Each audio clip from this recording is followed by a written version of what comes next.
മനുഷ്യന് ജീവൻ കൊടുക്കാൻ കഴിയുമോ?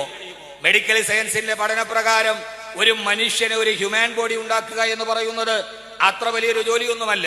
10 ഗാലൻ വെള്ളവും 7 ബാർ സോപ്പുകൾ നിർമ്മിക്കാൻ ആവശ്യമുള്ള കൊഴുപ്പും 9000 പെൻസിലുകൾക്കുള്ളിലെ കാർബണും 2200 തീപ്പെട്ടിക്കോലുകൾക്കുള്ളിലുള്ള ഫോസ്ഫറസും ഒരു സാമാന്യം വലിയ ആണിയിലുള്ളത്ര ഇരുമ്പും ഒരു കോഴിക്കോട് വെള്ളയടിക്കാൻ ആവശ്യമുള്ള ചുണ്ണാമ്പും ഒരൽപ്പം മഗ്നീഷ്യവും സൾഫറും ശരിയായ അനുപാതത്തിൽ കൂട്ടിക്കുഴച്ചാൽ ഒരു മനുഷ്യന്റെ ശരീരമായി ആയിക്കൊള്ളട്ടെ.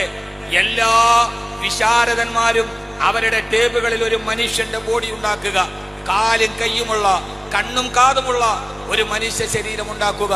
പടച്ചവൻ ചോദിക്കുന്ന ഒരു ചോദ്യമുണ്ട്. അത് നിങ്ങൾ നിർമ്മിച്ചു കഴിഞ്ഞാൽ ആ കൺവീലി ഒന്ന് വളരാൻ, കണ്ണൊന്ന് ഇമ വെട്ടാൻ, പല്ലൊന്ന് വളരാൻ, കാലൊന്ന് ചലിക്കാൻ, എഴുന്നേറ്റൊന്ന് നടക്കാൻ, നിങ്ങൾ സൃഷ്ടിച്ച വിരലിന്റെ നഖമൊന്ന് വളരാൻ അതിന്റെ ഉള്ളിൽ ഒരു ആത്മാവ് വേണ്ടേ? ആരാണ് കൊടുക്കുന്നത്? വയസ്അലൂനക അനിർ റൂഹ് ഖുലിർ റൂഹു മിൻ അംരി റബ്ബി വമാ ഊതീതും മിനൽ ഇൽമി ഇല്ലാ ഖലീല. ഈ ശരീരത്തിൽ ഒരു ആത്മാവിനെ കൊടുക്കാൻ ആരെങ്കിലും അങ്ങയോട് ചോദിച്ചാൽ പറയൂ, ഖുലിർ റൂഹു മിൻ അംരി റബ്ബി. റൂഹ് അല്ലാഹുവിന്റെ മാത്രം അധികാരമാണ്.